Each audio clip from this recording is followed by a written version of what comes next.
Does it ever feel like your mid-century house is out to get you? It's not, I promise.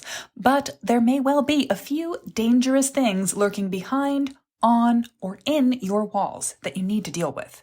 Last week we talked about lead and volatile organic compounds. Here's part 2 of our spooky season mini-series of mid-century house hazards to take care of. If you've got questions about asbestos, radon, or mold, I will be answering them today. Again, the goal here isn't to keep you up at night, it's to share what you need to know to breathe deeply in your home again. Hey there, welcome back to Mid-Mod Remodel. This is the show about updating MCM homes, helping you match a mid-century home to your modern life. I'm your host, Della Hansman, architect and mid-century ranch enthusiast. You're listening to episode 1408. Now that we've got lead off our list, let's deal with an array of other common health hazards that can be lurking around a mid-century home. By the way, all older homes have a few of these potential bugaboos, but there are many benefits to owning a mid-century home as well. I don't mean this episode to put you off your choice of your house. It's great. It just needs a little love and care to stay that way. And if you think newer buildings are better and safer, just try Googling sick building syndrome. Yikes. But that's not our topic today. In each of these cases, I'll be sure to let you know not only what the creepy thing is and how it might affect your health and your family's, but how you can test for it, how you can get it back out of your home or properly contain it for best health and safety outcomes. You're going to be fine. Now let's talk about the past and the future of your mid-century home. By the way, if you want to know more about any of this, I've assembled some handy references in the show notes page, and I'll also be adding a list of common mid-century hazards like lead and asbestos, plus the resources for addressing them, to the Mid-Century Ranch resources list. Have you already downloaded this? I have pulled together over 107, I think, of my favorite books on mid-century history, design, and designers, helpful blog posts, fun mid-century movies and TV shows to watch, the best suppliers and stores to frequent, and a collection of other mid-century homeowners to be inspired by. Plus, now, the list of house hazards and what to do about them. Grab it at midmod-midwest.com/resources, or just hit the show notes page at midmod-midwest.com/1408. So, asbestos is a mineral fiber that occurs in rock and soil. It has some good properties. It's a good insulator and it's fire resistant.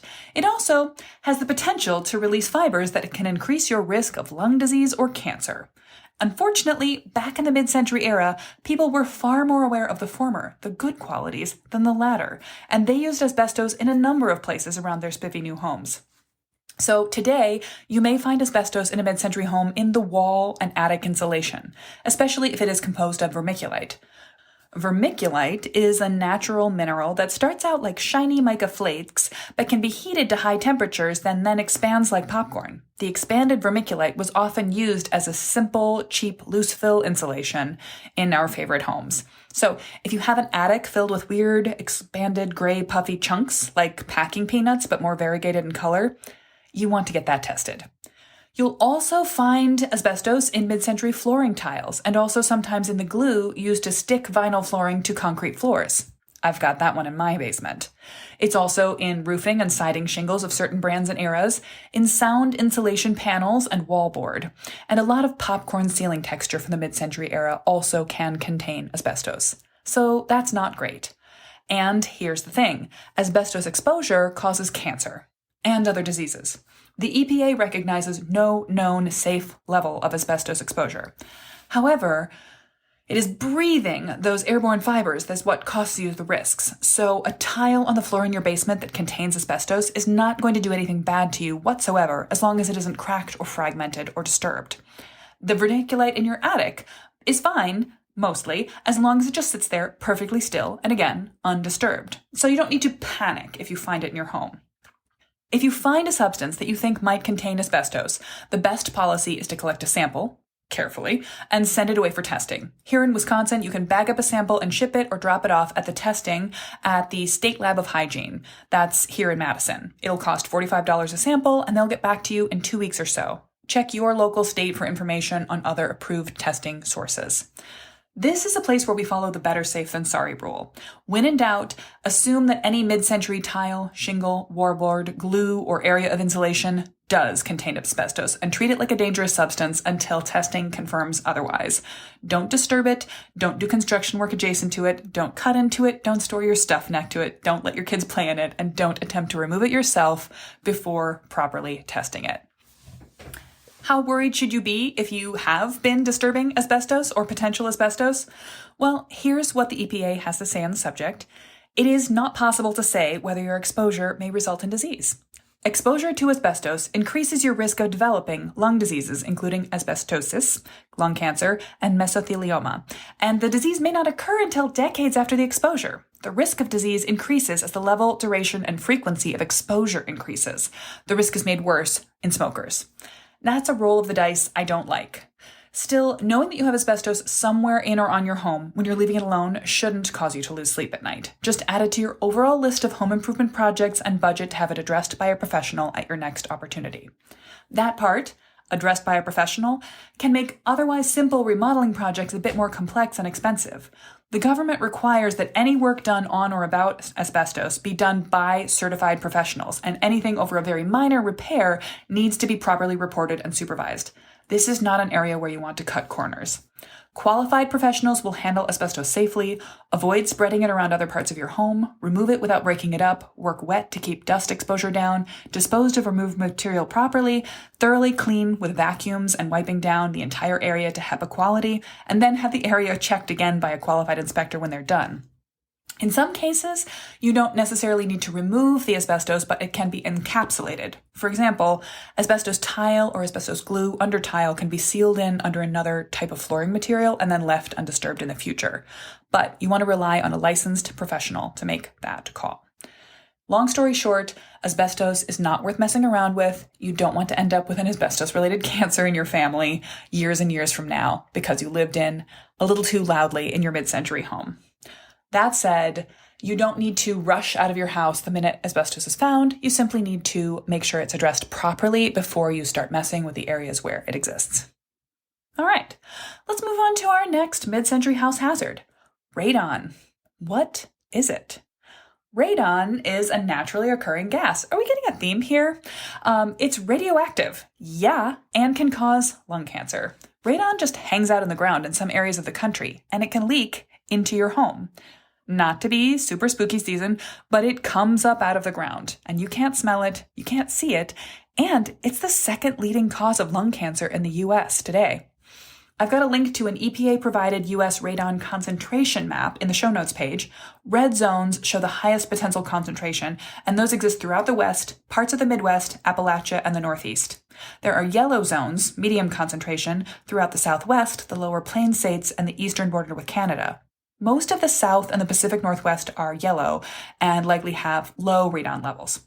For my fellow Wisconsinites, we are entirely in red or orange on that map, and you should probably assume that you need to check on the radon in your home. The Department of Health Services in Wisconsin says that a home here has a 1 in 10 chance of problematic radon levels. Now, radon isn't a mid-century health hazard in the way that other materials built into mid-century homes are. It's just a hazard of homes in radon-heavy areas. It's always been around. And we've known about radon since the early 1900s when it was discovered. But the reason it comes up for mid-century homes is that radon awareness didn't really rise to a level of public attention until the 1980s, when there was a nuclear power plant under construction in Pottstown, Pennsylvania. They had already installed the new alarm system to detect dangerous levels of radiation in the workers' bodies, but they hadn't finished construction yet. They hadn't brought in any nuclear material. And then the alarm system was set off by a construction engineer named Stanley Watrous. Cue bafflement. They eventually figured out that Watrous had been irradiated not by the offline nuclear plant, but by his own home, where radiation levels were 700 times the safe limit. This is the equivalent of smoking 200 packs of cigarette a day. The engineer and his family immediately moved out, and scientists moved in, metaphorically, to study the problem. At that point, the EPA decided to get involved, and it recommended that everyone get their homes tested for radon. So newer homes built after that period, typically come with radon prevention systems, more on that in a minute, built right into them. But in an older home, one built in the mid-century like ours, you may need a retrofit, a system built into your home to evacuate radon from the house. because the risk is high. If you have radon in your home, cancer. You don't want to screw around with that. So let's take it seriously. Again, don't panic. It's pretty straightforward to deal with once you know about it. The only way to know if you have radon in your home is to test for it. You can get an in-home test from a home improvement store or possibly a free one from your local state radon program. There's also a program through Kansas State University that offers discounted tests you can use. If you have radon levels in your home of anything more than 4 picocuries per liter of air, sorry, that's such a cute measurement, picocuries per liter of air. Anyway, if you have more than 4, you should be a little worried. The EPA recommends that you address levels of anything over 2, and you want to deal with this. So if you find that you have an unacceptable level of radon in your home, you're going to hire someone to make a few changes to your house to address it. They will first take steps to seal it out of your house with vapor retarders, sealing and caulking all the cracks of your concrete foundation.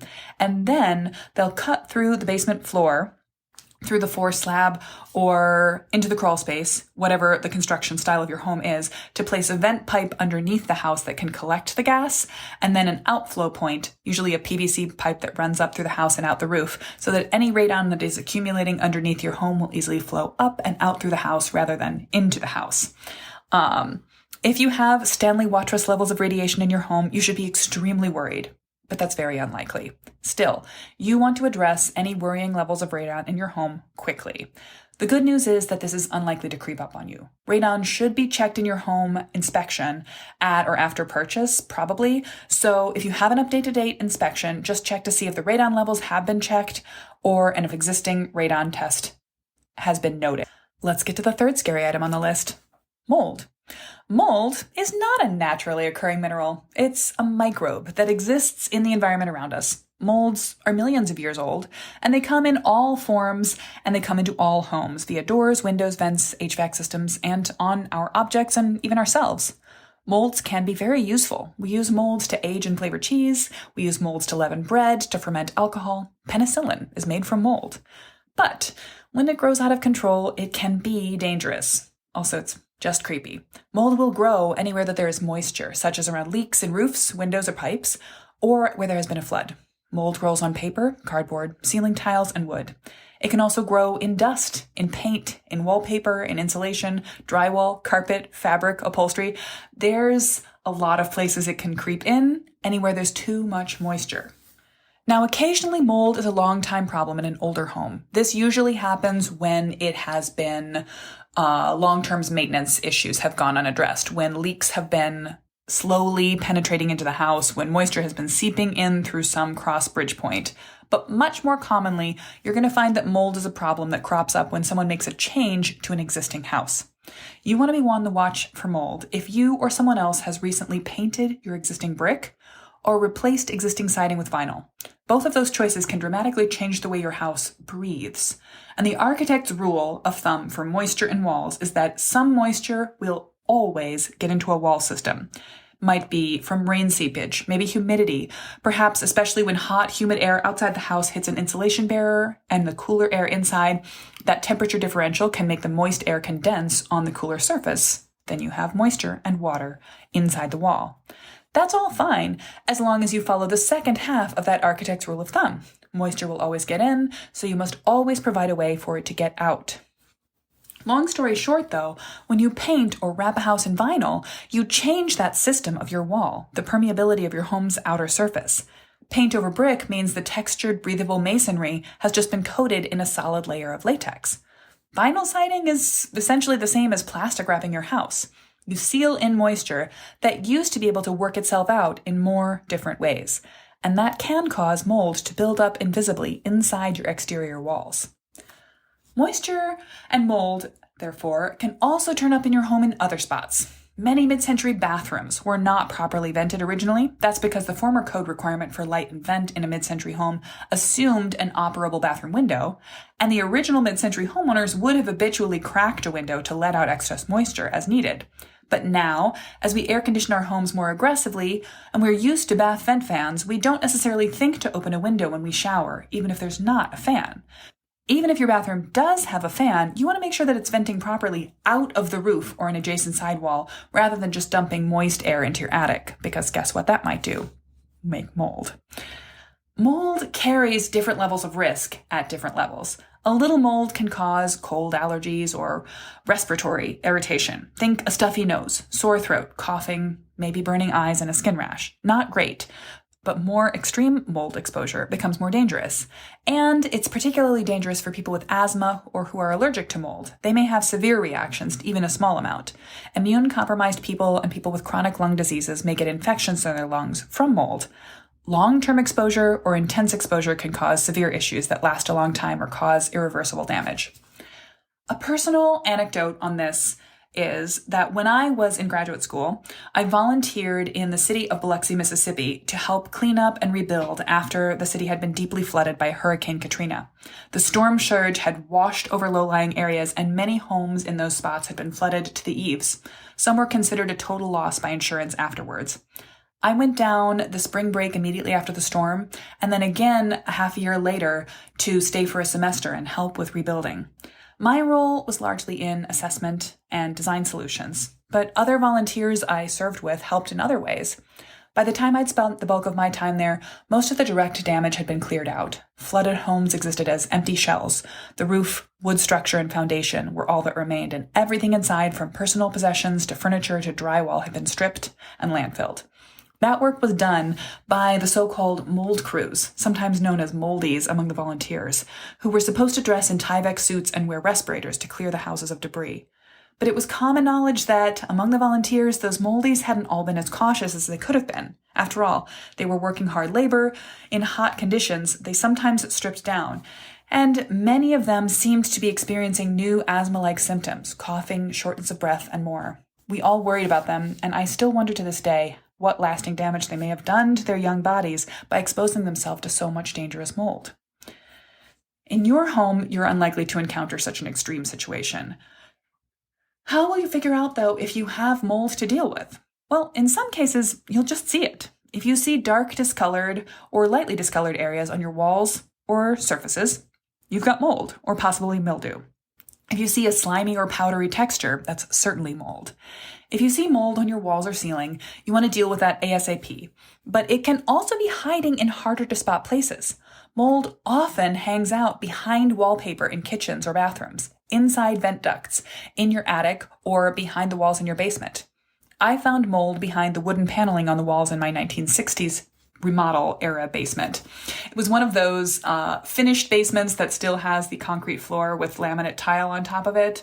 And the walls were half drywall above with a really amazing sort of settler design wallpaper and then horizontal knotty pine paneling below.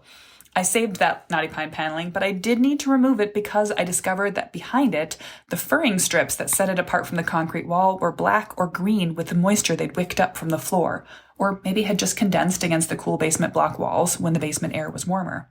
In any case, I took this as my excuse, my necessary reason to remove the paneling, which I salvaged for future use, and to lay out the basement in a new way that I thought was more interesting. I might have been inclined to preserve the basement as it was had there not been mold damage, but given the fact that I did have an unremediatable amount of mold hiding behind the walls, I had to remove everything down to the concrete in order to address the moisture situation, re-insulate the basement, and prevent future mold from building up. Now, you want to watch out for mold forming spontaneously, also in the walls, in the corners of closed-off outside parts of your house, if they aren't exposed regularly to circulating heated air. In my home, this means I keep an eye on my front hall closet. Since it's an outside corner of the house, it's not super well insulated, and when I keep that closet door closed at all times, it means it never really warms up in there. But it does still have access to the more humid indoor air in the winter. And the point where the conditioned air touches that cold corner is a place where moisture accumulates, and then so does mold. The solution would be to cut a vent into either the closet door or the adjacent dining room wall, maybe 2 vents high and low for ideal circulation, so warmer air could circulate through the closet. But I've been too lazy to do that. So for now, I just occasionally spot check, usually seasonally, to make sure that no moisture is accumulating in that spot. In my bedroom closet, the similar corner condition, I just leave the door open. If you're worried about hidden mold, you may want to call in a professional to check if there's a trouble spot. But it's important to note that the CDC does not actually recommend testing for mold, in the sense of they don't recommend evaluating how much mold you've got. If you have any amount of mold in your home, it could be harmful to a sensitive person. So they simply recommend that you remediate and prevent future mold growth in any amount. There's not an amount you can test for and say, oh, that's fine. You just want to go. If you've got mold, start by getting rid of it. This would mean involving throwing away moldy possessions, removing moldy drywall, furniture, carpet, etc. You'll then clean the moldy areas with bleach, using plenty of fresh air and protective equipment. Be aggressive about that to prevent it from coming back. You can coat previously moldy surfaces with mold-inhibiting paint.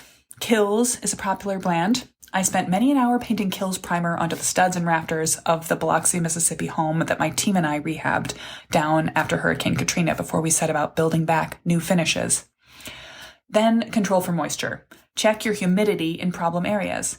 You should aim for an indoor air humidity of 50% all day and all year. You can control that by running or installing more dehumidifiers.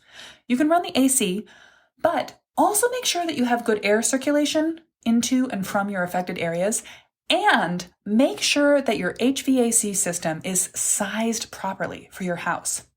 This is actually something that can go wrong quite often because it's not an area where bigger is better. Although the more bro-y and less engineer-oriented installers may think so. An air conditioning unit that is too big for the volume of your house will rapidly cool your house before it can thoroughly dehumidify it. That results in not only an unpleasant, clammy feeling to the cool air in your house in summer, whereas if you actually dehumidify but don't cool, you'll feel more pleasantly temperatured. You can keep the set point in your house higher in the summer for the same value of comfort. But also, that clammy, too quickly cooled air from an oversized air conditioning unit is allowing for potential mold. So, insulate and check your vapor barriers. In cold climates, this can be essential. Warm air carries more water than cold, so that danger of condensation at the wrong spot inside your walls is real. And if you ever experience a flood or a leak that soaks your floor, walls, or structure, make sure to clean it up and dry out the area thoroughly within 48 hours. And then maybe still consider a mold-preventing primer. So how worried should you be about mold in a mid-century home? I mean, you should take it seriously. This is definitely a stitch-in-time saves 9 situation. A little mold in a cold, damp corner can be wiped up with a bleachy sponge and forgotten about. But mold hiding inside the walls can become truly dangerous. Ultimately, this is the biggest concern for households where children are very young or where someone is immunocompromised or suffers from acute respiratory issues. Once you're aware of a mold problem, you should take it extremely seriously. But there's no reason to expect that your mid-century home will suddenly develop a mold issue out of the blue unless you've recently or some previous owner has relatively recently taken steps to change the way moisture moves through your house. In that case, keep a sharp eye for a while.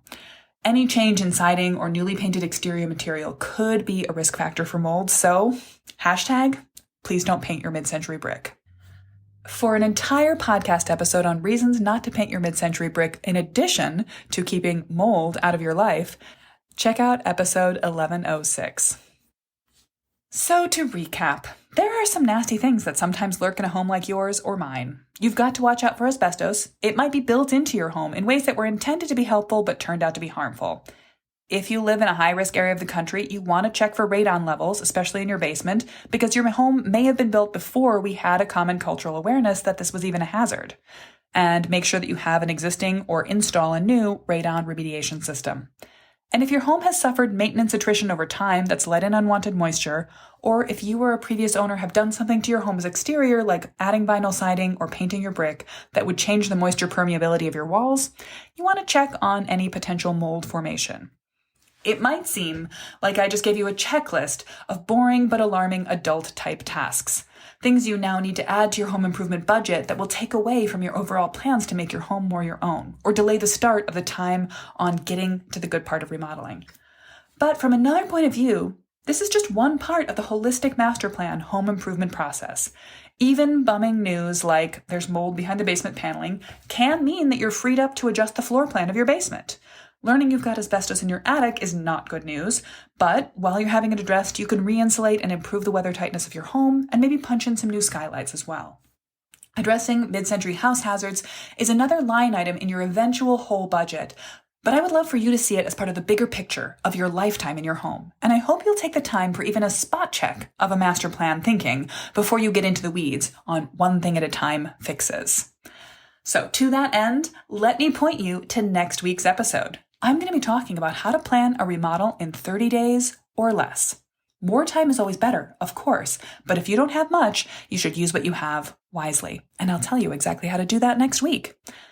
Find the show notes for this episode at midnod-wiswest.com/1408. And stay tuned next week when we talk about how to plan an improvement for your house fast.